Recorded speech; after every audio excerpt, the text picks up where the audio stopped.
Pascal, figure riche et complexe, scientifique, mathématicien, homme de lettres, philosophe, et un homme qui a bénéficié de nombreux hommages ou commentaires, parfois un peu caricaturaux. Alors, l'un des plus connus, c'est celui de Chateaubriand, qui le qualifiait d'effrayant génie. Voltaire avait déclaré de Pascal que c'était un misanthrope sublime. Nietzsche affirmait que c'était le plus grand de tous les chrétiens. Le pape François disait en 2017 qu'il voulait le béatifier, alors même que l'une des œuvres majeures de Pascal, à savoir les Provinciales, avait été mise à l'index à l'époque de sa parution. Et certains ont même proposé de mettre Pascal au Panthéon, dans ce temple laïque et républicain. Donc, on n'est pas à des paradoxes près. Bon, ce qui nous intéresse, ce n'est pas la postérité ici de Pascal, mais c'est plutôt le contexte de l'élaboration de son œuvre et de saisir le cadre politique, social, religieux, intellectuel dans lequel a vécu Blaise Pascal. Donc de comprendre en quoi finalement Pascal est un homme profondément marqué par son époque, par les transformations, par les tensions à l'œuvre au cours du XVIIe siècle. Alors, pour répondre à cela, c'est très scolaire, mais je vous ai mis une petite chronologie parce que l'objectif ici, c'est de garder un plan chronologique en essayant de conjuguer à la fois les phases de la vie de Blaise Pascal et de sa famille avec la chronologie plus politique du royaume de France. Un premier temps, entre 1623 et 1643, année de formation de Blaise Pascal, sous Louis XIII notamment. Puis une dizaine d'années où Pascal s'affirme comme un savant, ambitieux, mondain, à l'époque de la Régence, une période extrêmement troublée, notamment par la Fronde. Et enfin, les 9 dernières années de sa vie où Pascal s'affirme comme un penseur chrétien, tourmenté, alors que s'affirme le pouvoir personnel de Louis XIV. Alors, premier temps, justement, les caractéristiques de cette France sous Louis XIII. On a tendance à voir la France du XVIIe siècle comme le siècle de Louis XIV, le roi Soleil, un moment glorieux. La période qui nous intéresse est plutôt souvent qualifiée par les historiens de sombre XVIIe siècle, une période où la France, dont voici les frontières mouvantes à l'époque, une France qui connaît une stagnation démographique importante. La population en 1650 est à peu près la même qu'un siècle plus tôt, et cela s'explique notamment par les difficultés auxquelles la France doit faire face. Ça rappellera des souvenirs à certains, mais la période est marquée par la guerre de 30 ans, la période est marquée par le petit âge glaciaire qui atteint son paroxysme au début du XVIIe siècle. La période est aussi marquée par un tour de vis fiscal imposé par les autorités politiques, dont Richelieu et plus tard Mazarin. La France de cette époque, c'est aussi une France, de façon classique, avec cette société d'ordre que l'on représente traditionnellement ainsi. Alors, tiers-état, l'expression n'est pas du tout adaptée encore à l'époque, l'expression n'est pas encore née, mais ce peuple représente la part essentielle de la population, 96-97%, avec essentiellement une population rurale dont il est, là je ne vais pas trop parler, ce n'est pas l'objet de notre travail, mais une population extrêmement diversifiée.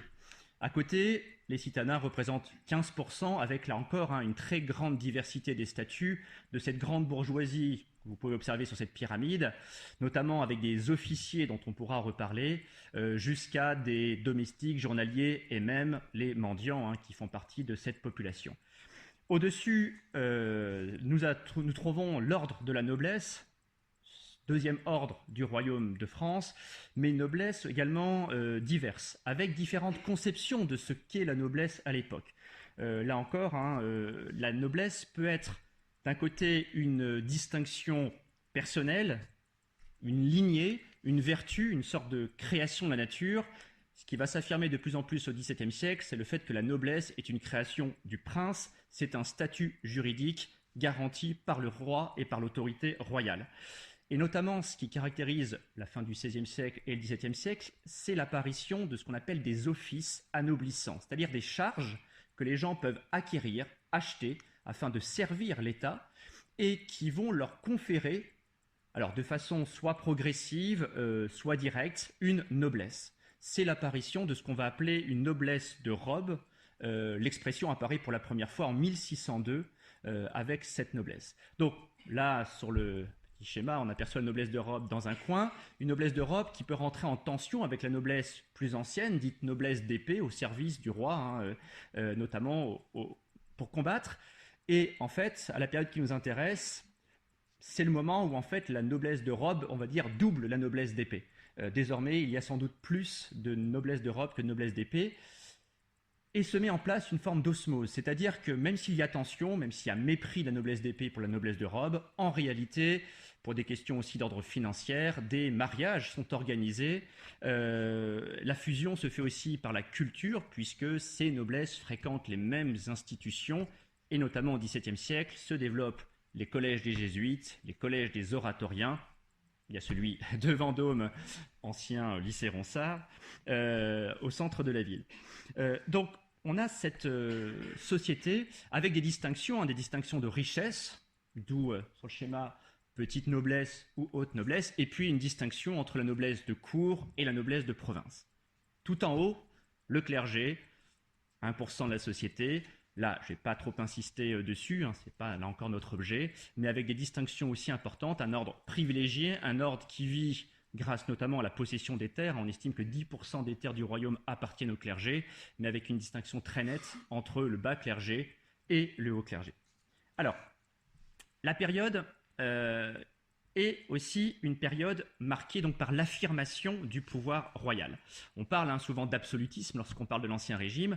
Alors le terme, lui, est apparu en 1797, mais la notion de pouvoir absolu du roi se développe d'abord sous Henri IV en particulier, et puis donc on a un nouveau développement pour la période qui nous intéresse, notamment avec Louis XIII et Richelieu dans les années 1630. Le contexte de ce développement de l'autorité du roi, eh bien c'est ce que vous avez en arrière-plan, c'est cette question de la guerre de 30 ans. Alors pourquoi la guerre de 30 ans nous intéresse-t-elle ici, alors qu'elle concerne en priorité en fait le Saint-Empire, avec une opposition entre les princes allemands protestants et les Habsbourg catholiques qui règnent sur l'Autriche et qui sont empereurs. La raison, c'est que le royaume de France va finalement s'engager dans cette guerre, s'engager en fait dans cette guerre aux côtés des princes allemands, aux côtés de la Suède notamment aussi, et surtout contre les Habsbourg. La France craint une forme d'encerclement, elle craint la domination des Habsbourg sur les territoires germaniques, elle craint l'influence des Habsbourg en Italie, et donc l'objectif premier est surtout d'affaiblir la puissance ennemie. Mais s'engager, ça a un coût. Et l'engagement de la France, notamment lorsqu'il devient direct, eh bien, nécessite des moyens financiers absolument colossaux. Alors, il faut penser que l'armée française sous Henri IV, l'armée permanente du royaume, c'était 10 000 hommes. À partir du moment où la France s'engage en 1635, l'armée monte à 100 000 hommes. Sous Louis XIV, à la fin du siècle, l'armée française sera composée de 500 000 hommes. Cette évolution nécessite évidemment des moyens financiers considérables et l'État, pour cela, a besoin de prendre des mesures d'autorité, d'imposer un tour de vis fiscal et surtout d'avoir des agents fidèles dans les territoires. Ces agents, ce sont les intendants et les commissaires que le roi nomme et qui ont des capacités supérieures à tous les autres agents du royaume. L'objectif est finalement de limiter le pouvoir des grands, c'est-à-dire les membres de la famille royale, les princes qui dirigent des provinces de France, limiter le pouvoir des parlements, limiter le pouvoir des villes notamment. Évidemment, cette situation ne plaît pas à ces gens. Les grands n'acceptent pas d'être mis à l'écart, ils ont un commandement militaire et entendent bien le garder, et sous Richelieu, eh bien justement, celui-ci sert souvent de bouc émissaire pour l'expression de leur colère. Richelieu est accusé de détenir une autorité trop importante, d'être trop influent, et un prince comme Gaston d'Orléans, frère du roi, se soulève contre l'autorité de Richelieu, qu'il condamne, qu'il combat. Il tente même de soulever sa province, l'Orléanais. Il rejoint la révolte du duc de Montmorency dans le Languedoc. Tout ça se passe dans les années 1630-1632. En 1632, les troupes royales écraseront les rebelles et le duc de Montmorency sera purement et simplement décapité. Mais ça vous montre que du côté des princes, il y a des réactions face à l'autorité royale. Les parlementaires, eux, également, voient d'un mauvais œil, finalement, les prétentions royales. il pense détenir aussi une partie du pouvoir politique. Et donc, vous avez cet organigramme pour voir le fonctionnement. Le Parlement, ou les parlements, parce qu'il y en a plusieurs, le principal étant celui de Paris, dispose d'un droit, flèche verte, le droit de remontrance. C'est-à-dire qu'ils ont la capacité de contester une loi avant son enregistrement.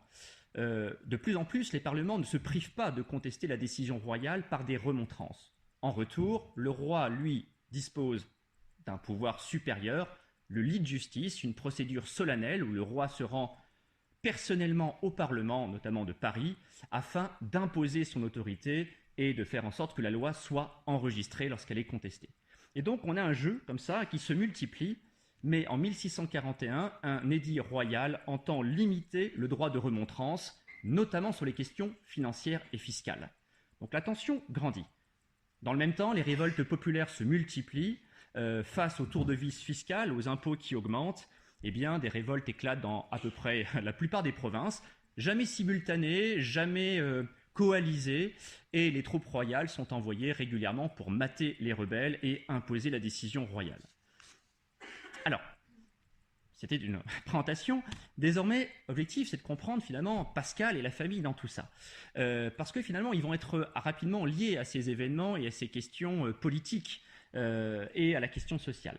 La famille Pascal, en fait, se développe, ou en tout cas dans la région de Clermont, et on a plusieurs sources à notre disposition pour prendre connaissance de cette famille. Il y a d'abord ce document assez exceptionnel, la table pascaline, réalisé vers 1643, qui est en fait une sorte de grand tableau généalogique commandé par un cousin germain du père de Blaise Pascal, Étienne Pascal, et donc qui nous offre déjà un arbre de la famille. Alors j'ai mis un petit zoom, j'ai mis ici, pas très clair, mais vous apercevrez peut-être le nom d'Étienne et Antoinette Bégon, par ici, et en dessous, 3 petits traits avec leurs 3 enfants, à savoir Gilberte Pascal, née en 1620, Blaise Pascal, né en 1623, et donc Jacqueline, sa petite sœur, née en 1625.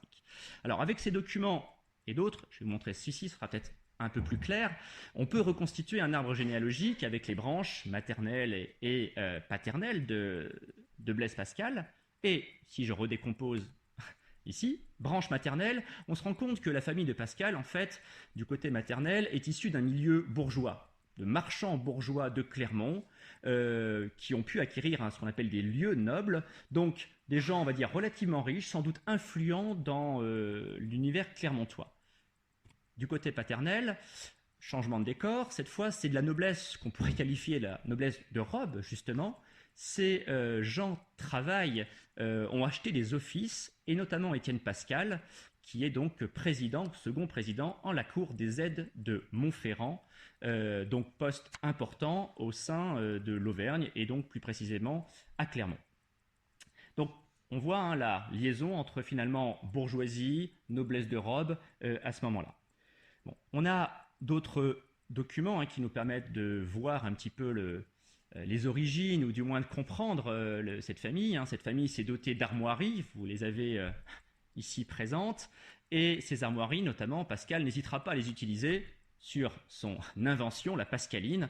La pascaline, vous apercevez pas très bien, mais les armoiries de la famille Pascal sont indiquées dessus sur cette machine à calculer inventée par Blaise Pascal. Alors, ils habitent Clermont, et que sait-on finalement de cette vie à Clermont? On en sait des choses, et notamment on en sait des choses grâce à la sœur aînée de Pascal, Gilberte, qui en fait va rédiger des textes. Hop. C'est pas les versions originales. La vie de Monsieur Pascal, rédigé donc par Gilberte Perrier, un texte qu'elle rédige à la mort en fait de Blaise Pascal, c'est-à-dire en 1662, et un texte relativement court, en 88 paragraphes, où elle fait un panorama de sa vie et surtout le panorama d'un bon chrétien. Texte qui en fait restera quelques années dans la famille, secret, avant d'être publié de façon, une première fois on va dire sans autorisation en 1684, et à partir de ce moment-là, ce texte accompagnera quasiment systématiquement toutes les éditions des Pensées de Pascal. Gilberte a également écrit la vie de Jacqueline Pascal, sa petite sœur. Donc on en apprend également un peu plus à travers le croisement entre ces deux textes. Alors, que sait-on de cette enfance? Peu de choses, elle n'insiste pas beaucoup là-dessus. Un événement quand même important, les enfants Pascal perdent leur mère assez tôt, en 1626, Blaise Pascal n'a que 3 ans à l'époque, et à ce moment-là, Étienne, le père, décide de s'occuper de façon très importante de l'éducation de ses enfants, et en particulier de son fils. Blaise Pascal n'intégrera jamais le moindre collège, n'aura jamais le moindre précepteur, si ce n'est son père. Il sera son unique professeur. Étienne Pascal, lui, commence à avoir un petit peu de mal à la fois à avoir son poste, son office, et à s'occuper de ses enfants. C'est un homme passionné de science qui entend pouvoir développer cette passion et qui prend donc la décision en 1631 de vendre la maison familiale, ici représentée, et également son office. Les offices, on peut les acheter, mais on peut aussi les revendre. Et avec cette petite fortune, il décide de s'établir à Paris, et donc changement de décor pour l'ensemble de la famille. Alors, les premières années parisiennes, je vous ai mis grandeur et vicissitude, parce que la famille Pascal s'installe dans le quartier du Marais. Le quartier du Marais, alors, par rapport à ce plan,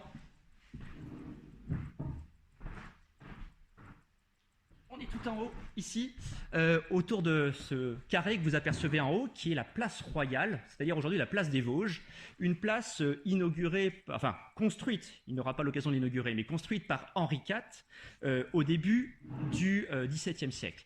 Et à partir de ce moment-là, le quartier du Marais devient le quartier à la mode. Les seigneurs, les dames, celles qui seront appelées les précieuses, les financiers se mettent à construire des hôtels particuliers dans ce quartier. Les ordres religieux y bâtissent des églises, des couvents, notamment les jésuites.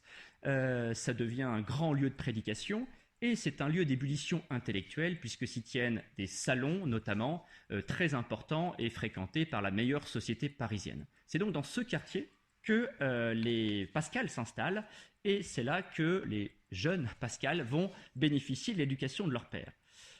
Alors, l'éducation de Blaise Pascal est particulière. Son père décide de faire une priorité de son apprentissage de la langue française. Il doit maîtriser la langue, ses règles, comprendre les règles. Il doit comprendre également comment fonctionne la nature. Il lui apprend ensuite le latin, le grec, la logique, la physique, mais il fait un choix qu'on peut juger particulier, c'est celui de lui refuser l'enseignement des mathématiques. Il compte le faire plus tard lorsqu'il aura maîtrisé tout le reste. Alors, quel résultat? Blaise Pascal semble avoir quelques prédispositions pour maîtriser la langue de façon précoce et efficace. Il veut comprendre les phénomènes et s'intéresse profondément aux sciences. Dès l'âge de 11 ans, il écrit un traité sur les sons.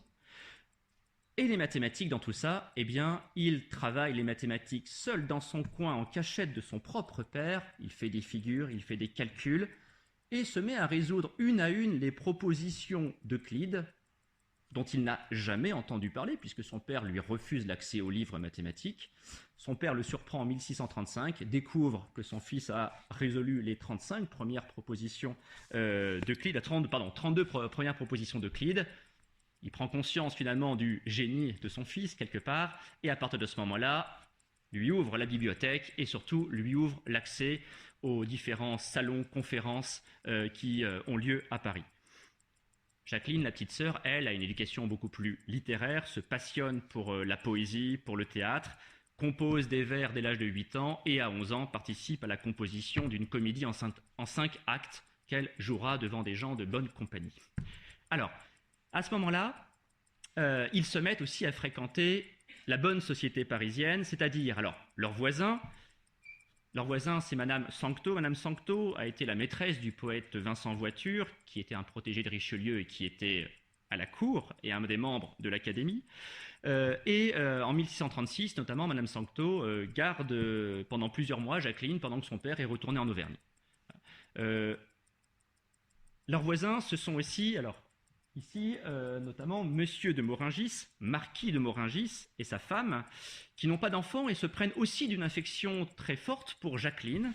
En 1638, Madame de Moringis emmène Jacqueline voir la reine c'est-à-dire Anne d'Autriche, qui est à ce moment-là enceinte du futur Louis XIV. Jacqueline a rédigé un poème à la reine sur sa grossesse. Elle fera ensuite plein d'autres poèmes pour des femmes de la cour et fréquentera la cour régulièrement.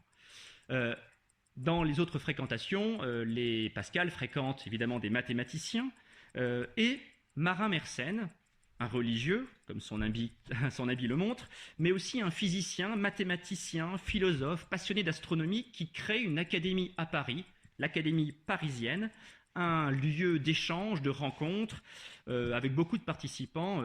Même Thomas Hobbes viendra participer à des séances de l'Académie parisienne. Et Blaise Pascal, dans tout ça, eh bien, il est fort probable qu'il commence à la fréquenter dès son ouverture, dès 1635, à l'âge de 12 ans. Donc il se retrouve confronté à des adultes, il écoute leurs propositions, il répond, il fait des propositions. Il rédigera quelque temps plus tard, en 1639, lui-même un traité sur les coniques. Ça, j'en parle pas, je laisserai un plus éminent spécialiste en novembre, André Deldic, parler de toute sa production mathématique. Moi, j'en suis bien incapable. Alors, j'avais mis la question, si je reviens sur mon titre, grandeur et vicissitude, parce que Étienne Pascal va tomber en disgrâce. Son argent, il l'a placé dans ce qu'on appelle les rentes de l'Hôtel de Ville de Paris. Ce sont des placements qui permettent de financer les emprunts royaux. Ce sont des placements considérés comme intéressants, sûrs et respectables. Le problème, la guerre de 30 ans dure, elle coûte de plus en plus cher, les finances royales se portent mal, et en 1638, l'État décide ponctuellement de ne plus payer les rentes de l'Hôtel de Ville. Cela provoque immédiatement une manifestation des rentiers et de Étienne Pascal, qui va être considéré comme un des meneurs de la manifestation. La réponse de Richelieu est brutale, arrestation pour sédition, des gens sont mis à la Bastille, et Étienne Pascal, lui, eh bien, se cache et s'exile un temps en Auvergne. Comment revient-il en grâce? Eh bien, il le devra à sa fille, sa petite fille, Jacqueline, qui, en 1639, va bénéficier d'un concours de circonstances. Richelieu veut faire jouer une comédie par des enfants.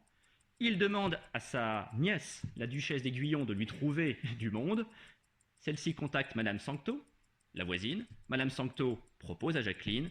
Jacqueline jouera dans cette pièce et à la fin de la pièce, elle ira faire son compliment au cardinal de Richelieu qui immédiatement acceptera le retour du père et surtout lui permettra de bénéficier de nouvelles fonctions. Alors, ces nouvelles fonctions, c'est le départ pour une nouvelle ville, c'est Rouen. Ils partent à Rouen puisque en 1640, Étienne Pascal est désormais commissaire pour l'impôt à Rouen. Il doit faire entrer l'argent dans les caisses. Il est nommé donc par ordre du roi, il fait partie de ces commissaires royaux ayant une autorité supérieure, et donc toute la famille le suit à Rouen. Et à Rouen, eh bien de nouveau, les Pascal tentent de fréquenter la bonne société, c'est-à-dire les membres du Parlement, l'administration urbaine. Il rencontre aussi un certain Pierre Corneille, poète, qui lui a repéré aussi les travaux de la petite sœur. Donc, à ce moment-là, eh bien, si on fait un peu le point sur les enfants, Gilberte, elle, a 21 ans, en 1641. Elle se marie et retourne à Clermont, puisque son époux, Florin Perrier, est de la même famille qu'elle, du même milieu social qu'elle, de la même ville qu'elle, et exerce une fonction assez similaire à celle qu'avait Étienne Pascal à Clermont. Même milieu. Blaise Pascal, lui, continue ses recherches. C'est le moment où il élabore sa machine à calculer, il commence l'élaboration. Son objectif est d'aider son père dans ses propres calculs. Jacqueline, elle, continue à écrire de la poésie et même récompensée à Rouen. Donc voilà le bilan en 1643. On a donc des gens ayant une position sociale importante, une activité culturelle et scientifique également finalement renommée, et qui fréquentent la bonne société à Clermont, à Paris ou à Rouen. Alors 1143, c'est donc la mort de Louis XIII et donc l'avènement d'un roi, d'un jeune roi, Louis XIV, qui à l'époque n'a que 5 ans. Alors, à 5 ans, évidemment, il est impossible pour ce jeune roi de régner, du moins de régner seul. C'est une période qu'on appelle la régence. Et cette régence va être donc en partie assurée par sa mère, Anne d'Autriche, ici présente. Le jeune Louis XIV, c'est celui ici sur la gauche. Ici. Alors, se pose le problème de la succession, justement. Comment gérer les choses à la mort de Louis XIII? Qui doit assurer la régence?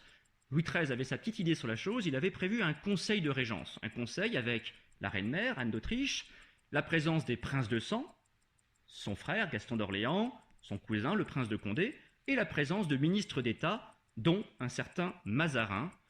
Mazarin est un homme qui a été formé au service du pape, puis qui est passé au service de Richelieu, est devenu cardinal grâce à Richelieu en 1641. C'est un homme réputé très bon courtisan et qui a réussi notamment à obtenir les faveurs d'Anne d'Autriche. Mais la reine, ici présente, ne l'entend pas du tout de cette oreille. Elle considère que la plupart des ministres sont des ennemis, et surtout, elle considère que la volonté du roi désormais mort va à l'encontre des lois fondamentales.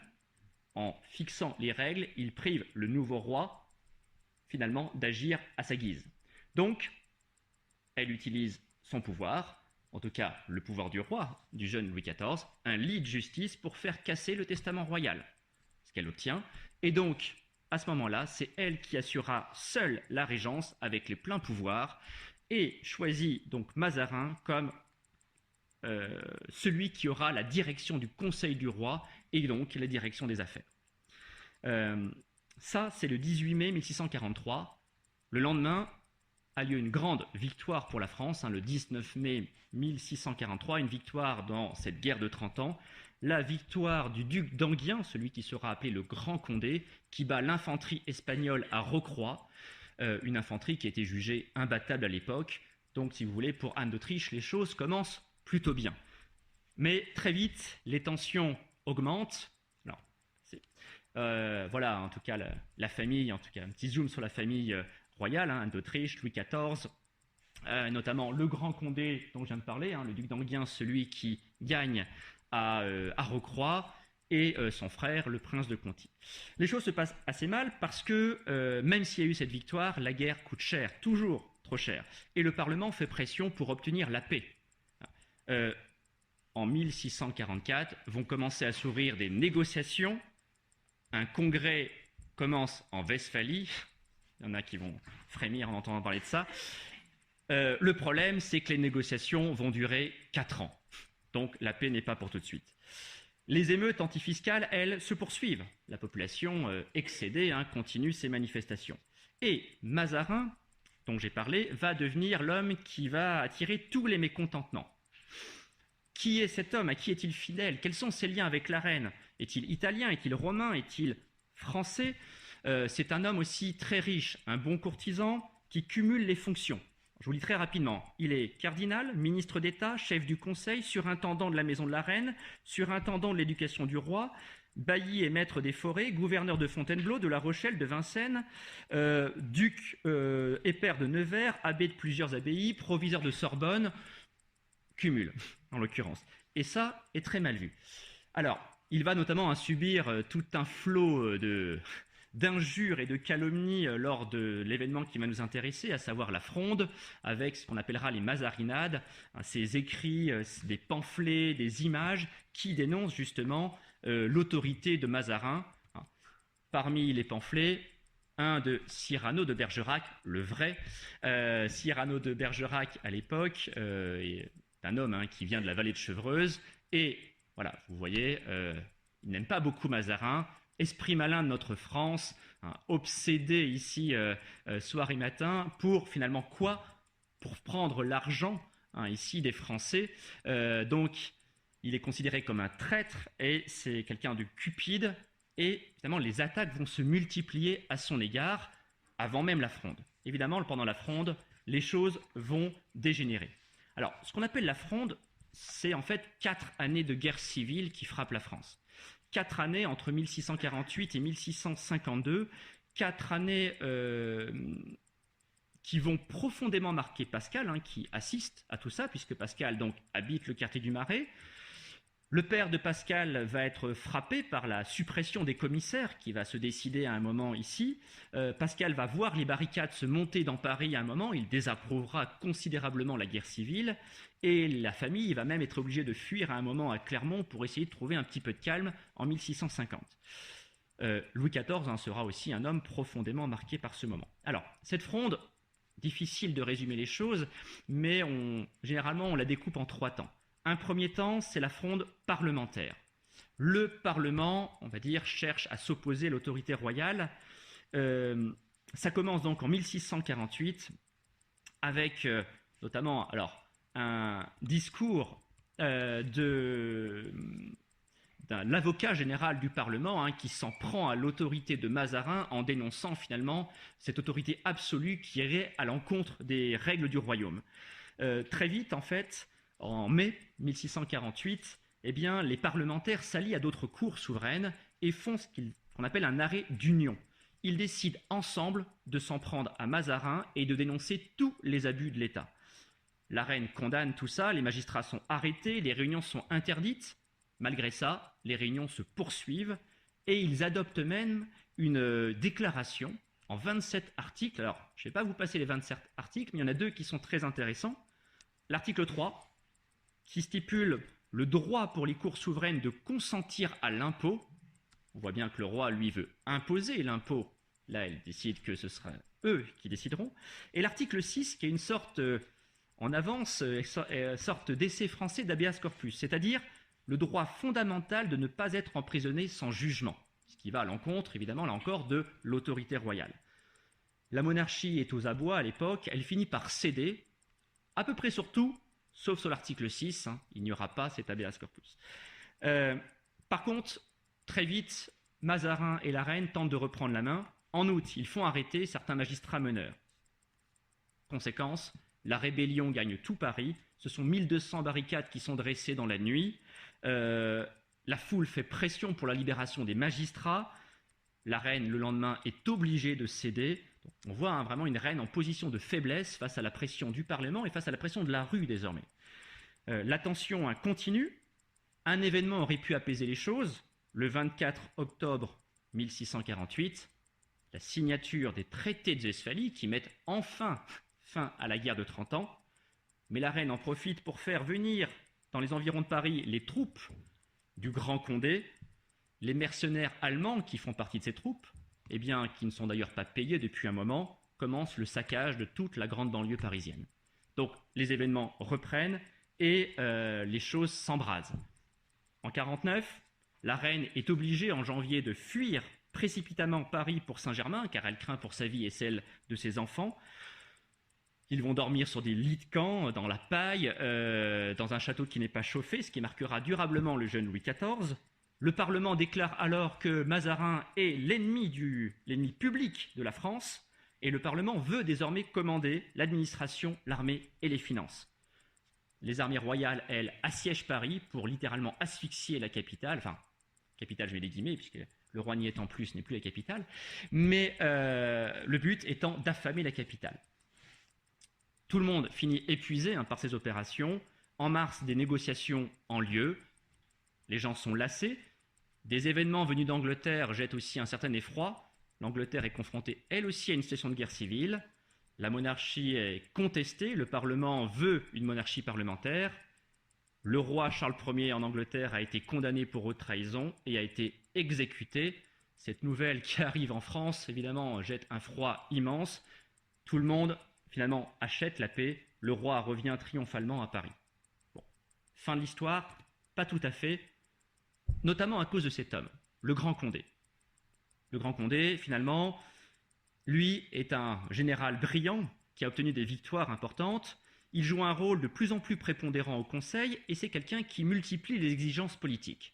Puisqu'il a obtenu des victoires, il veut des récompenses. Notamment, il veut devenir connétable, c'est-à-dire chef suprême de l'armée. C'est un homme également ambitieux mais dédaigneux. Il considère que le jeune roi Louis XIV est un sot, ce sont ses propres mots. Et en décembre 1649, un attentat est organisé contre lui, raté. Condé et Gaston d'Orléans demandent immédiatement justice auprès du Parlement. Puisqu'ils ne l'obtiennent pas immédiatement, Condé est furieux, il s'en prend à la reine, il s'en prend à Mazarin, il s'en prend aux parlementaires. Il est de plus en plus insolent et finalement devient quelqu'un de gênant. En 1650, en janvier, Mazarin et la reine décident alors un nouveau coup de théâtre, l'arrestation pure et simple de Condé, de son frère Conti, de son beau-frère Longueville, tous des princes de sang, qui vont être enfermés à la prison de Vincennes. Objectif, finalement, les faire taire et arrêter ce type de comportement. Malheureusement, tous les autres princes, par solidarité, se soulèvent, et c'est donc le Poitou, la Normandie, la Provence, la Bourgogne, la Guyenne qui se soulèvent à l'initiative de ces chefs. S'ensuit toute une phase de répression importante, la cour poursuit en permanence, si vous voulez, les opposants, les intrigues se multiplient. On arrive en 1651, le Parlement veut la libération des princes, veut à tout prix l'éloignement de Mazarin, obligé de fuir, et une nuit révolutionnaire a lieu en février à Paris, une nouvelle fois. La reine s'apprête à fuir, mais les portes de la ville sont fermées, et la foule exige de voir le roi, le petit roi Louis XIV, chez lui. Il veut être sûr qu'il n'est pas parti, et ce sera donc un défilé de la foule devant Louis XIV qui dort, du moins fait semblant de dormir tout habillé parce qu'il était prêt à fuir, et fait semblant de dormir pendant que la foule défie silencieusement s'assurer de la présence du roi. Louis XIV sera évidemment là encore profondément marqué par cet événement humiliant pour la personne royale qu'il est. La reine, face à cela, est obligée de céder. Les princes sont libérés. Condé apparaît triomphant à ce moment-là. Donc ça vous montre la faiblesse à ce moment-là de l'autorité royale et de la régente. Mais la situation est totalement chaotique finalement, fin 51, puisque Mazarin donc est banni. Le roi, lui, devient majeur. Il a 13 ans, c'est l'âge de la majorité du roi. Et Louis XIV, majeur, décide en décembre de rappeler Mazarin à son service. En 52, Paris est affamé, le blé et la viande manquent. Une armée royale au service de Louis XIV marche sur Paris. Ce sont 10 000 hommes qui doivent marcher sur Paris et qui vont à la rencontre des armées du Grand Condé, 8 à 9 000 hommes. Pendant des semaines, voire des mois, ils se tournent autour de Paris, jusqu'à un affrontement qui semble tourner à l'avantage des troupes royales, mais Condé finit par rentrer dans Paris et prend la capitale. La situation s'achève finalement parce que dans la capitale, il y a une lassitude énorme, les gens aussi ont faim, les marchands bourgeois ne font plus d'affaires, ils sont très inquiets de cette situation, les princes ont des exigences folles à leurs yeux, et donc les marchands demandent à Louis XIV de revenir à Paris et de mettre fin à tout ça. Louis XIV demande aux Parisiens de prendre les armes contre les princes. Condé n'a pas de prise sur les habitants, il s'en va. Gaston d'Orléans accepte le principe de la soumission de la capitale. Louis XIV rentrera triomphant, Gaston d'Orléans sera frappé d'exil, les princes seront considérés comme coupables de crimes de lèse-majesté, et le Parlement est autorisé à siéger à condition de ne plus se mêler des affaires de l'État et des finances. On est en 1653, j'ai envie de dire tout ça pour rien. Le roi, désormais, a repris les choses en main. La fronde désorganisée, dispersée, n'est jamais parvenue finalement à mettre fin à la prétention absolue de l'autorité royale. C'est important parce que Louis XIV donc, est vraiment marqué par tout ça. Ça expliquera sa politique. Pascal en tirera évidemment un enseignement précieux dans ses pensées sur la façon dont il pense la politique, et il aura des propos sur finalement la question de l'autorité et la question de la guerre civile. La période est marquée aussi par d'autres événements, d'autres querelles. Les querelles, elles sont religieuses. La période, c'est celle du développement du jansénisme. Alors, là encore, chose difficile, on en reparlera au mois d'octobre, puisque, j'annonce le programme, il y aura une table ronde organisée sur cette question spécifique avec plusieurs historiens qui interviendront pour montrer le jansénisme du XVIIe siècle jusqu'à nos jours. Alors, par jansénisme, de quoi parle-t-on ? Ça désigne en fait, de façon péjorative, ces gens ne se sont jamais appelés ainsi, ça désigne finalement la doctrine et les disciples de Jansénius, un évêque qui a rédigé une œuvre importante qui s'appelle l'Augustinus. Comme son nom l'indique, c'est un ouvrage qui veut exposer la pensée de saint Augustin. Alors, cet ouvrage, publié en 1640, ouvrage posthume, entre-temps, Jansénius était déjà décédé, mais est une volonté de revenir et de défendre la tradition. À l'époque, on a notamment l'influence des jésuites qui est de plus en plus forte. Et depuis la Renaissance, des idées ont émergé sur l'idée que Dieu aurait concédé à l'homme ce que les jésuites appellent une grâce suffisante, et donc l'homme disposerait d'un libre arbitre. Il serait capable de discerner le bien du mal, et donc grâce à son intelligence de faire des choix. Ces idées sont totalement erronées selon Jansénius. Pour lui, l'homme est corrompu par le péché originel. L'homme ne peut aimer que lui-même, il ne peut aimer que le mal, il est donc dominé par cette nature. La seule façon de s'en sortir, c'est d'être dominé par autre chose, à savoir la grâce efficace de Dieu. Seul Dieu permet de tendre vers l'amour, seul, finalement, Dieu peut sauver. L'homme ne peut pas se sauver tout seul, et il peut, on va dire, faire ce qu'il veut, ce n'est pas ça qu'il sauvera. Donc on a un débat théologique, j'ai essayé de résumer rapidement, et ces idées se diffusent en France par l'intermédiaire de l'abbé de Saint-Cyran, ici en haut au centre, qui développe ces idées. Vous avez également la famille Arnaud, notamment le grand Arnaud, celui-ci va écrire énormément d'ouvrages qui permettent la diffusion de ces idées. Dans le même temps, vous avez quelques catholiques qui font le choix de s'isoler et se retirent auprès de l'abbaye de Port-Royal des Champs, une abbaye abandonnée qu'ils vont entreprendre de restaurer et dans laquelle vont s'établir des religieuses en 1648, des religieuses menées par la mère Angélique Arnaud, même famille, et qui sont donc acquis aux idées augustiniennes. Alors, les Pascal dans tout ça, eh bien, voilà, vu de Port-Royal des Champs.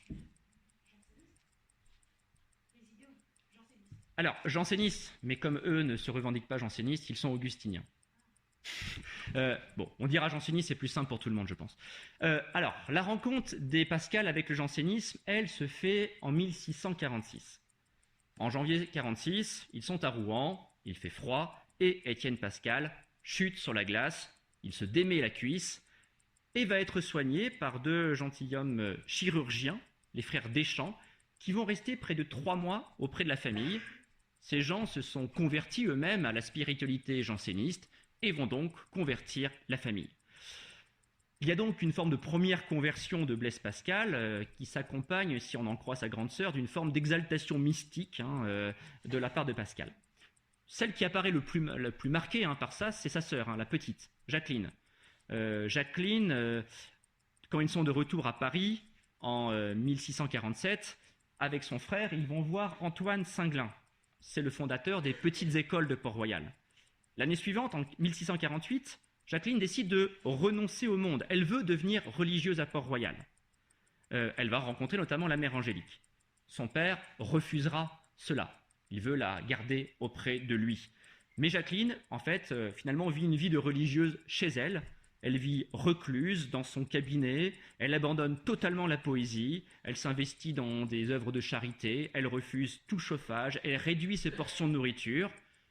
Et en janvier 1652, elle finira donc par entrer à Port-Royal de Paris, 3 mois après la mort de son père. Elle aura tenu parole, et malgré l'opposition de son frère, qui lui aurait bien aimé la garder auprès de lui.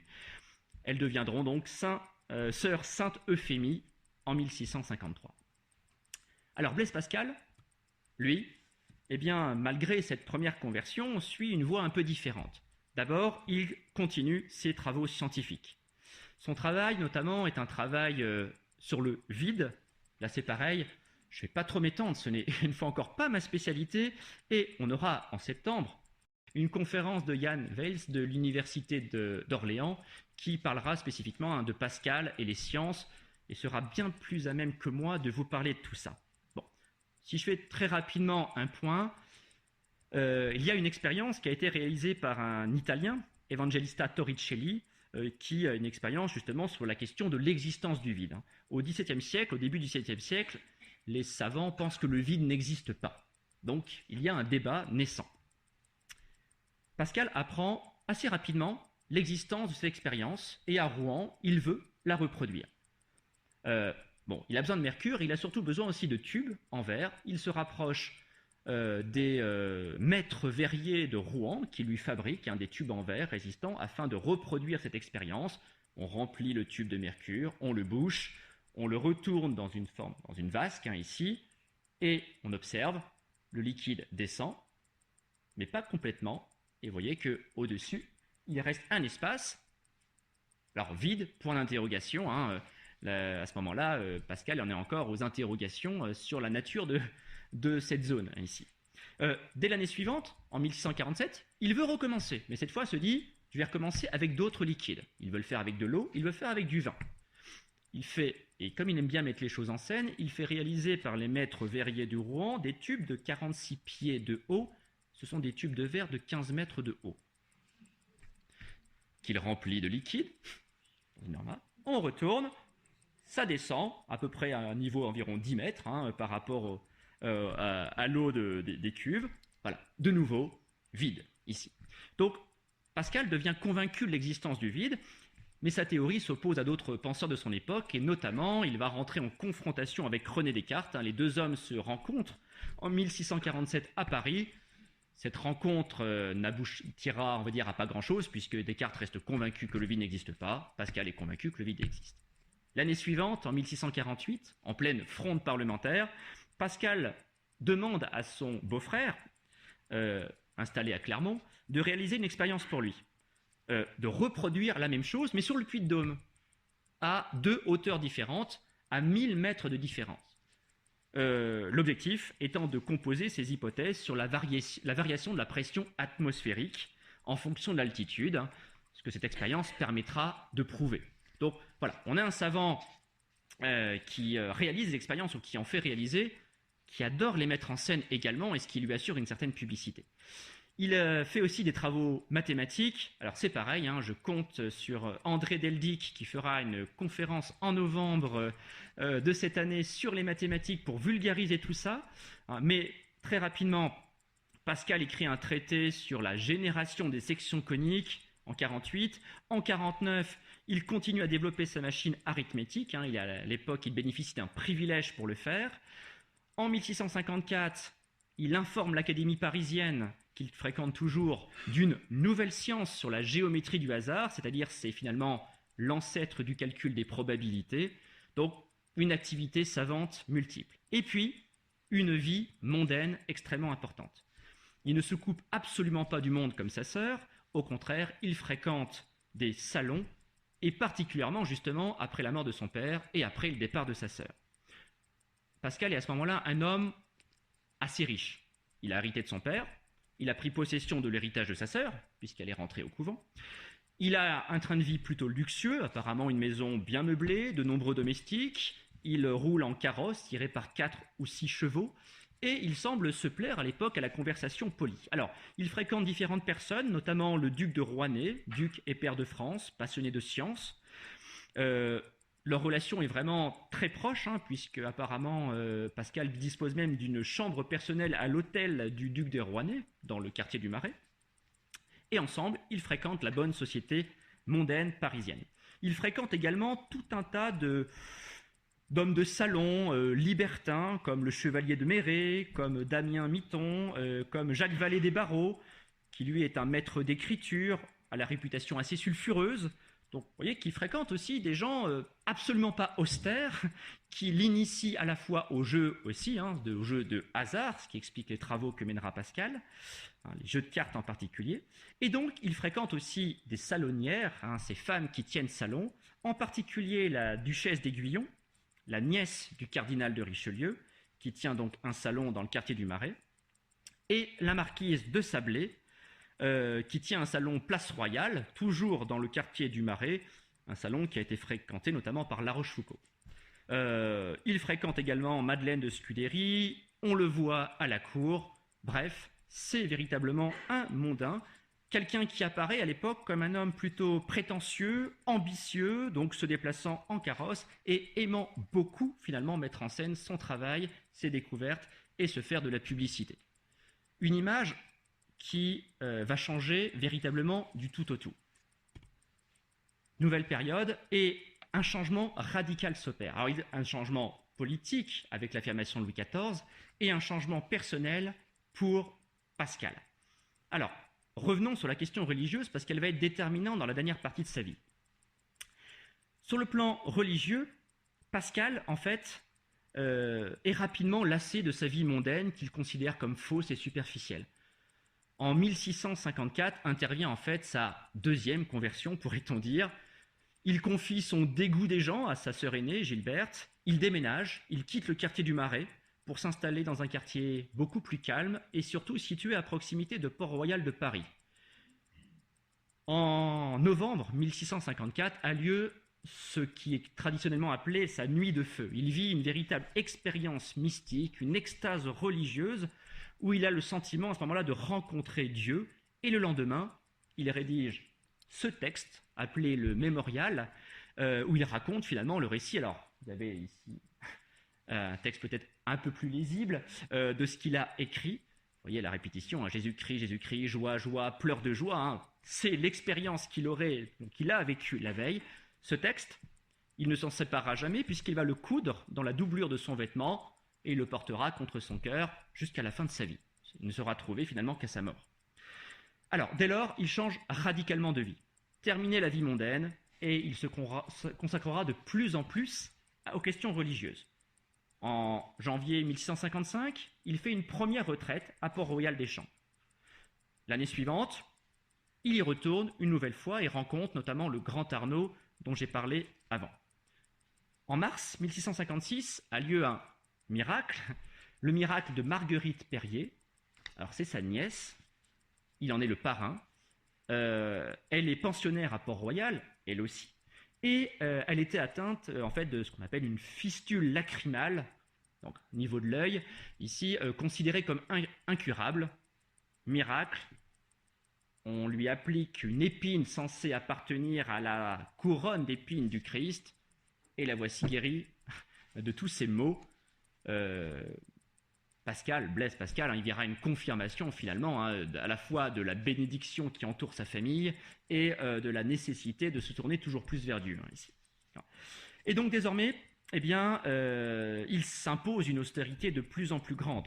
Son temps est consacré à la prière, à la lecture de l'écriture sainte, il renonce au superflu et développe ce qu'on appelle la mortification.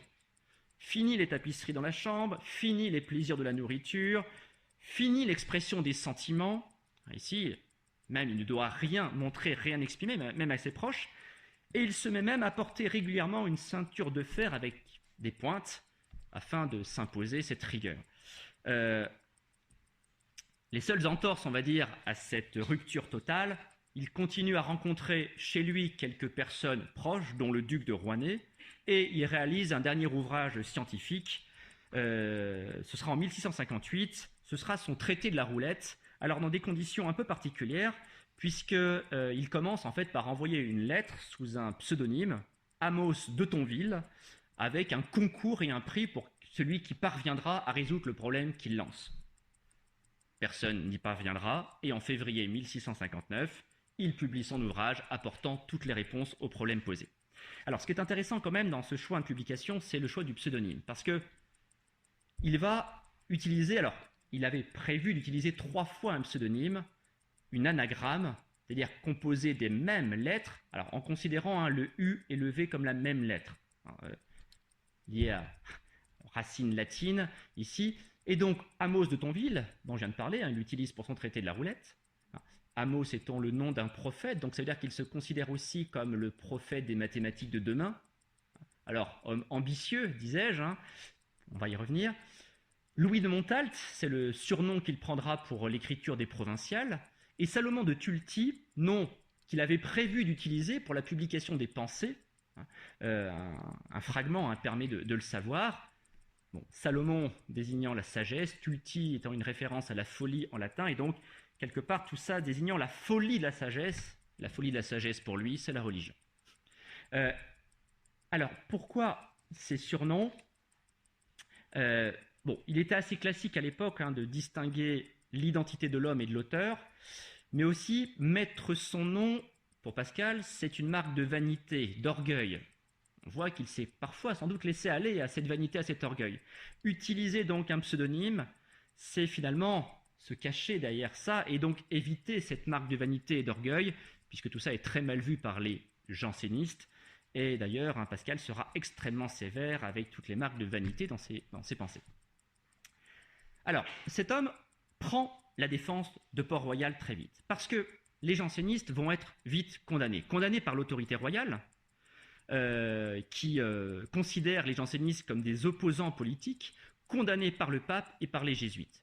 Le pape, notamment en 1653, prend ce qu'on appelle une bulle, où il condamne 5 propositions attribuées à Jansénius, considérées donc désormais comme hérétiques. Le grand Arnaud, évidemment, va protester contre ces décisions, et notamment va faire un jeu un peu subtil qui consiste à opérer une distinction entre ce qu'on appelle le droit et le fait.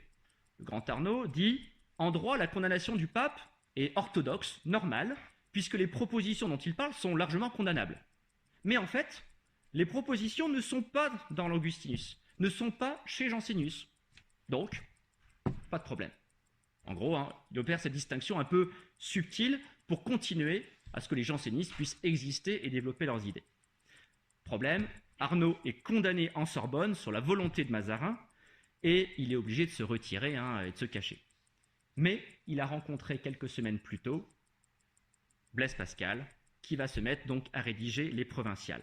Les Provinciales, ce sont 18 lettres qu'il va donc publier sous un pseudonyme entre janvier 1656 et mars 1657. C'est l'un des plus grands succès de librairie clandestine du XVIIe siècle. Ce sont des lettres tirées à au moins 10 000 exemplaires. Pour l'époque, c'est absolument spectaculaire. Pourquoi ça marche ? Parce que d'abord, l'opinion publique se passionne pour cette actualité, surtout que Blaise Pascal utilise l'actualité dans chacune de ses lettres. Il s'appuie sur les événements qui viennent de se dérouler. C'est nouveau. Deuxième chose, son ton marque les esprits parce qu'il est particulièrement grinçant, critique, irrévérencieux. Il s'en prend aux jésuites, il s'en prend aux docteurs de la Sorbonne. C'est quelque chose d'absolument étonnant, exceptionnel pour l'époque. Que fait Pascal ici ? Eh bien, notamment, il condamne la pensée des jésuites. Les attaques se concentrent sur eux, sur leur morale, sur leur casuistique, c'est-à-dire leur forme d'argumentation. Et il met en pièces littéralement leur façon de penser dans ses textes. Alors, je ne vais pas m'étendre là-dessus, mais de façon de plus en plus acerbe. Bon, en 57, il est contraint d'arrêter. La papauté a condamné les provinciales qui sont mises à l'index. Les autorités politiques lui sont aussi hostiles. Le chancelier Séguier est fou de rage de la publication clandestine et il fait arrêter au hasard les libraires ne sachant pas où tout ça est publié. Donc Pascal décide d'arrêter. Il garde quand même des liens avec Port-Royal. Il s'y rend une nouvelle fois, donne une conférence. Il va initier sa sœur Jacqueline à la méthode syllabique de lecture, parce que Jacqueline donne des leçons aux petites écoles de Port-Royal. Mais la querelle autour des jansénistes reprend. Le nouvel archevêque de Paris veut absolument que tout le clergé de France signe un formulaire qui condamne Jansénius. Les sœurs de Port-Royal refusent en bloc.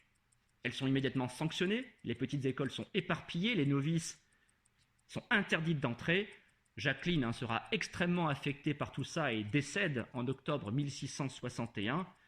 Pascal, lui, reste fortement hostile à toute signature, mais les grands penseurs jansénistes qui préfèrent obtenir la paix acceptent le principe. Pascal est donc déçu, blessé, malade, et désormais il se retire un peu plus et refuse désormais de se livrer à ces querelles publiques. Alors, sur le plan politique, les dernières années de sa vie sont aussi consacrées à l'élaboration de sa pensée, et une pensée qui est également politique. Une pensée politique qui s'appuie sur les derniers événements, c'est-à-dire les événements marqués par l'affirmation de Louis XIV. Juste quelques événements pour en parler. En 1655, le Parlement tente une nouvelle fois de s'opposer à l'autorité royale. Le roi débarque en tenue de chasse, un fouet à la main, au Parlement de Paris. C'est une séance qui sera qualifiée de séance de la flagellation. Il exprime son mécontentement en jouant du fouet devant les parlementaires. C'est une scène absolument inouïe d'avoir le roi qui débarque comme ça dans cette tenue. C'est pas du tout protocolaire. Les parlementaires sont sidérés et on va dire il les calme une bonne fois pour toutes. En 1660, c'est Marseille qui tente une forme de soulèvement. La noblesse locale n'apprécie pas beaucoup que le roi ose nommer des consuls. Les consuls dirigent la ville de Marseille. Puisqu'il y a soulèvement, le roi ordonne l'envoi de troupes, le désarmement de la ville, et le 2 mars, il rentre, lui et la cour, dans Marseille, dans une brèche qu'il a fait réaliser dans les murailles de Marseille. C'est ce qu'on fait normalement dans une cité conquise. On casse les murailles. Il fait casser les murailles de Marseille, on lui présente les clés de la ville, il les refuse. La noblesse locale sera désormais définitivement exclue de toutes les fonctions municipales à Marseille. Troisième temps, 1661, le lendemain de la mort de Mazarin, Louis XIV, qui a 22 ans, annonce au prince que désormais il gouvernera absolument seul. C'est-à-dire qu'aucun ordre ne doit être pris sans son aval, ici. La haute noblesse est écartée de toutes les fonctions politiques et il s'appuiera sur des hommes de confiance, des hommes issus de la noblesse de robe, et ce sera notamment Colbert. Dernier événement qui marque l'affirmation de Louis XIV, l'arrestation de Fouquet, le surintendant des finances, qu'il fait arrêter le 5 septembre. Fouquet était un rival de Colbert, c'est également un dévot, un ultra-catholique, un parti, on va dire, jugé comme intrigant et dangereux aux yeux de Louis XIV. Et cette arrestation est la volonté du roi. La date n'est pas innocente, le 5 septembre, c'est l'anniversaire de Louis XIV. L'arrestation de Fouquet le jour de son anniversaire, une arrestation réalisée par un certain D'Artagnan, cette arrestation est une façon, quelque part, d'une nouvelle naissance du roi, qui marque l'affirmation de son pouvoir absolu. Alors Pascal, lui, évidemment, observe, malgré son retrait, étudie tout ça et va développer une pensée dans, justement, une œuvre majeure, ce qu'on appelle les pensées. C'est un des rares textes du XVIIe siècle dont on conserve en fait les manuscrits originaux. C'est une œuvre non achevée, Pascal ne publiera jamais cette œuvre de son vivant. Elle est constituée de multiples fragments. Je passe directement aux fragments. Voilà à quoi peuvent ressembler ces différentes pages qui ont été conservées. Et cette œuvre, en fait, va être publiée pour la première fois en 1670, grâce au duc de Rohanay, au Perrier, la famille donc, de Gilberte, grâce aussi au grand Arnaud, qui vont publier l'édition dite de Port-Royal, qui comporte un certain nombre de fragments ici. Bon, aujourd'hui, il y a différentes éditions. Je ne vais pas m'étendre dessus. Voilà, une version ici. Alors, quel discours tient Pascal ici? Eh bien, son discours est un discours profondément religieux. C'est Dieu avant tout, il ne faut adorer que Dieu, croire en l'homme est un péché contre Dieu. C'est une pensée également où pour lui, il n'y a pas de justice naturelle, il n'y a pas de vrai bien, il n'y a pas de pouvoir véritablement légitime. Pour lui, tout doit être jugé selon le fait et non d'après un soi-disant droit. C'est-à-dire que si on parle de politique, il ne cherche pas du tout à fonder un pouvoir, à comprendre comment on pourrait faire un pouvoir idéal. Non, il cherche à expliquer pourquoi le pouvoir est ainsi. Et pourquoi est-il ainsi? Eh bien, la raison principale, c'est l'usage de la force. La force et les rapports de force expliquent les situations. Alors, bon, j'ai mis quelques extraits, mais notamment cet extrait sur la question de pourquoi faut-il admirer un tel ou un tel individu. On ne veut pas que j'honore un homme vêtu de brocatelle et qui est suivi de 7 à 8 laquais, écrit-il. Cet habit, c'est une force. C'est-à-dire que pour lui, être roi, être duc, en fait, n'est pas une valeur objective. Ce qui fait la force, c'est le statut, et le statut que la société accorde à cela. Ce qui fait la force, c'est la richesse, et finalement l'étalage de cette richesse aussi qui fait que l'on s'incline devant telle personne et non devant telle autre. La force décide de tout. Il y a un fragment où il écrit « Sans doute l'égalité des biens est juste, mais il rajoute 3 petits points. » C'est-à-dire que pour lui, la force en décide autrement, et donc, il ne s'agit pas d'avoir raison, mais d'être la plus fort. La raison du plus fort est toujours la meilleure, écrira quelqu'un d'autre. Alors, la force au service de quoi? Eh bien, pour lui, la force est au service de la concupiscence. Être grand seigneur, selon Pascal, c'est être maître de plusieurs objets de concupiscence et pouvoir satisfaire aux besoins et aux désirs de plusieurs. Donc, pour lui, cela, évidemment, extrêmement terrestre, extrêmement condamnable, quelque part. Tout ça est très éloigné de la grâce divine. Et donc, pour lui, ça ne veut pas dire qu'on peut tout faire. Il y a une loi, il y a une coutume, mais qui donne l'illusion d'une justice. Il ne s'agit pas de savoir si la loi est juste ici. On obéit à la coutume et à la loi, non pas parce qu'elles sont justes, mais parce qu'elles sont lois et parce qu'elles sont coutumes ici. Ce sont des faits et on doit respecter ces faits. Il a une formule pour qualifier la justice. La justice, c'est la force qui se tient par l'imagination.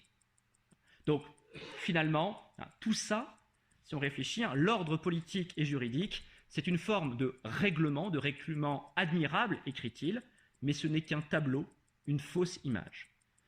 Donc, on a une vision extrêmement tragique, quelque part, des choses, extrêmement cynique. Les rois, son roi, méritent de l'être. La guerre civile est condamnable. Ici, il condamne ces idées-là. Il ne peut pas y avoir de paix en tout cas, la paix ne peut exister que dans la victoire, et la victoire ne s'obtient que par la force, de toute façon. Et donc, l'ordre établi doit être respecté. Il n'y a aucun, finalement, mérite à être roi, mais il vaut mieux, finalement, comme il écrit, je ne sais plus si j'ai mis cet extrait-là, finalement, il vaut mieux avoir un roi, même si c'est un enfant, qui a la légitimité de la dynastie, que de chercher autre chose au risque de la guerre civile et du désordre ici. Donc, ce n'est pas un adorateur de l'autorité royale, ni des princes, mais il estime que la société fonctionne ainsi et qu'on se doit de respecter ainsi sur cette terre, puisqu'évidemment, sa pensée est une pensée entièrement tournée vers Dieu. Alors, je passe sur ça. Dernier point, la santé de Pascal, puisque j'en ai dit quelques mots rapidement, mais c'est un élément important pour comprendre le personnage. Toute sa vie, il a été confronté à des problèmes de santé, dès son enfance. Un homme à la merci de crises qui a entraîné des pertes de conscience, des périodes de récupération de plus en plus longues. À Rouen, par exemple, il a connu un moment où il s'évanouissait, il était même paralysé dans le bas du corps. Il connaît donc des séances de convulsions. Ses travaux scientifiques l'épuisent un peu plus. Ses sorties mondaines, lorsqu'il les pratique, contribuent également à son épuisement. Donc il faut imaginer vraiment une personne qui, depuis sa prime enfance, a subi en fait des problèmes de santé. Ces extases religieuses sont sans doute aussi à mettre en lien avec ces problèmes qu'il rencontre de façon régulière. Il connaît une petite embellie en 1660 et dans les mois qui suivent, après une phase de repos à Clermont. C'est à ces occasions qu'il va faire, on va dire, une dernière initiative avec son ami le duc de Rouennais, avec l'organisation d'un système de transport urbain à bas prix pour faciliter les déplacements des gens modestes. Il lance, avec le duc de Rouennais, les carrosses à 5 sols, qu'il inaugure. Ce sera son dernier trajet dans Paris, l'inauguration de ces carrosses à 5 sols. Donc, une sorte de transport en commun, moderne, pour son temps. L'expérience durera quelques années, elle prendra fin vers 1691. Il faudra attendre le début du XIXe siècle pour retrouver une expérience similaire. Ensuite, commence, on va dire, son agonie à partir de juin 1662, Il décède donc le 19 août, à l'âge de 39 ans. Voilà les deux derniers documents, on va dire. Un premier document, le masque mortuaire, qui va être réalisé. Mais un autre document est intéressant. Il y a eu un procès-verbal de l'autopsie de son corps, afin d'essayer de déterminer finalement les maux dont il souffrait et qui ont pu finalement le tuer. Alors, l'examen va révéler de graves problèmes stomacaux, abdominaux, des lésions cérébrales importantes. Aujourd'hui, on pourrait dire qu'il est mort d'une lésion vasculaire cérébrale et sans doute d'origine génétique. Voilà ce que certains scientifiques plus récents ont essayé d'établir par rapport à Pascal. Alors, conclusion quand même, il est temps. Si on réfléchit à ce parcours, donc un parcours fulgurant, il est mort à l'âge de 39 ans, un parcours entre la fin du règne de Louis XIII, qui a commencé donc à affirmer le pouvoir absolu du roi, et le début de celui de Louis XIV, un Louis XIV qui, lui, a connu des périodes extrêmement troubles. La fronde a été un élément marquant. Louis XIV se méfiera toujours, finalement, des ambitions des princes. il construira Versailles et voudra avoir, on va dire, les princes sous son regard permanent. Il se méfiera toujours des parlementaires, qu'il essaiera de mater au maximum. Louis XIV, affecté par la Fronde, en tirera des enseignements sur une logique d'un pouvoir très personnel où il veut absolument tout contrôler. Blaise Pascal, lui, eh bien, de ce parcours, il faut retenir d'abord cet enseignement particulier, ce lien très fort avec sa famille, son père, instructeur, sa sœur, notamment la petite, Jacqueline. Leur lien était, on peut les qualifier quasiment de faux jumeaux, vu les liens qu'ils ont entretenus. Et donc un parcours avec des époques. Pour sortir des caricatures, il a eu effectivement une période mondaine. C'est un homme qui a pensé pouvoir s'établir en société, qui a été ambitieux, qui a pris des initiatives, on pourrait dire assez modernes pour son temps, ce côté publicitaire notamment. Mais c'est un homme qui, à la fin de sa vie, a cherché à dénoncer, condamner certaines choses, notamment les attaques contre les jansénistes. Quelqu'un qui est tombé dans une austérité de plus en plus grande au fur et à mesure que ses convictions religieuses s'affirmaient ici. Alors, quel enseignement, on va dire, aujourd'hui de Pascal? Je vous mets juste cette citation d'Antoine Adam, qui était un grand spécialiste du 7e siècle, aujourd'hui disparu, un professeur de littérature, qui finalement cherchait à montrer qu'aujourd'hui encore, on peut avoir des enseignements de la pensée de Pascal. Ça nous paraît bien éloigné, cette pensée du 7e siècle. Mais, je prends plutôt la fin, né de l'esprit mercantile, système des valeurs bourgeoises, l'optimisme rationaliste est la grande tentation de la pensée occidentale, ça l'est encore aujourd'hui, et donc contre cet humanisme de boutiquier, contre une doctrine qui voit dans les réussites de la force ou de l'argent le signe d'une bénédiction divine, qui confond donc le droit et le fait, qui nie le caractère tragique de la condition humaine, le livre des pensées est une des armes les plus efficaces qui soit, mais ça il en sera question plus tard lors d'ateliers philosophiques que Camille Desjardins fera donc au mois de mai. Voilà. Je vous remercie.